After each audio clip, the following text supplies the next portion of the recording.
Dear Bees, I heard you're splitting town.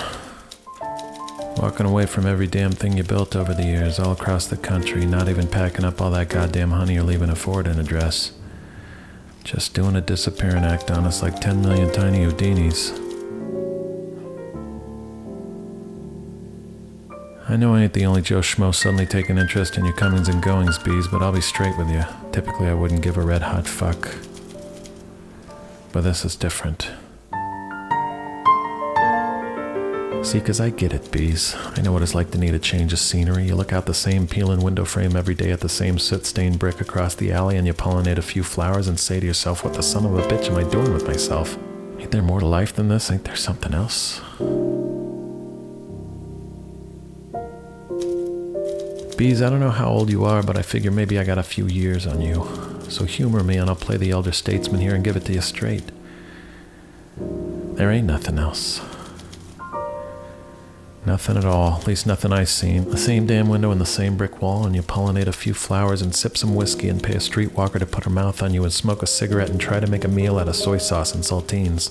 And you go down to Grand Central just to pretend you're headed somewhere and imagine what it might be like to have a ticket in your hand and a destination in your head, and you rubberneck all the schleps with jobs and families and friends and dough and ask yourself, how do people live like that?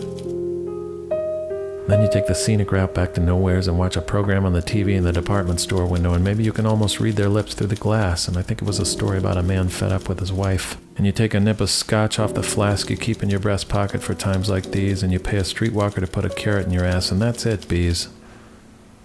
Some flatfoot jabs you with his bully club and says, hey, what's a big idea, pal? You can't put a carrot in your ass right here in front of Macy's Fifth Avenue, and I say, baloney, pal, try it sometime, you might like it.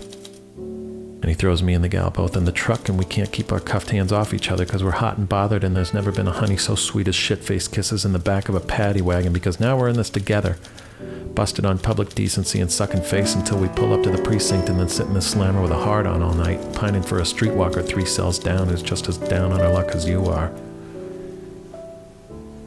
That's it, Bees. That's life. And you slink home the next day with a slap on the wrist and a hunger for a stranger who felt like home. And you bum a smoke from a Chinaman, can't put 2 words English together, so you pantomime smoking a cigarette and their face lights up and they get it and they hand you their last leaf and you tip your hat and think, hey, that worked out pretty well. Maybe I should have been a mime. Maybe that's my thing. I could go to mime college and make a career. Then you remember what a real mime goes through and you say to yourself, who am I kidding? I ain't no Marcel Marceau. I ain't walking against a strong wind and being blown down the street like so many September leaves making their way to the Hudson, tumbling past strangers and trash until they pitch over the guardrail and sink down into the deep and settle on the riverbed beside an island bought with beads. That's it, Bees. That's the quintessential human experience. And I know you're gonna say, hey Jack, I ain't human. And I'll say, you sure as shit are, Bees. More than you know. More than you'll ever know.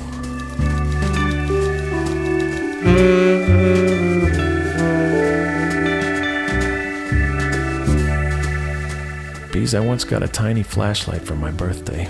Maybe 6 years old. Tiny flashlight you could throw in a ring of keys. I loved it, a little torch in the darkness. So I shine it everywhere, as in the closet, up the chimney, down in the basement where the extra freezer sat by the wood stove. Anywhere there was a mystery. And one time I looked down into a cinder block foundation being built that went deep down in the ground. I shined my flashlight down there and I still couldn't see the bottom.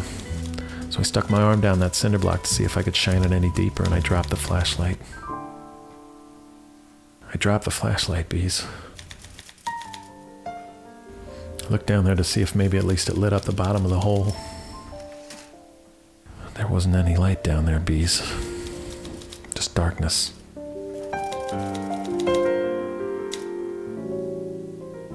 So don't skip town, Bees. Don't do it. Bears gotta catch salmon and birds gotta shit on Chryslers, and I gotta search every face in the crowd for a hooker I shared a paddy wagon with and hope she catches my face and cracks a smile, and maybe we'll disappear to Worcester for the weekend or forever, never speak of this city again, but probably really never actually see her again. And you gotta pollinate the flowers, Bees. It's just what you do. It's just what you gotta do.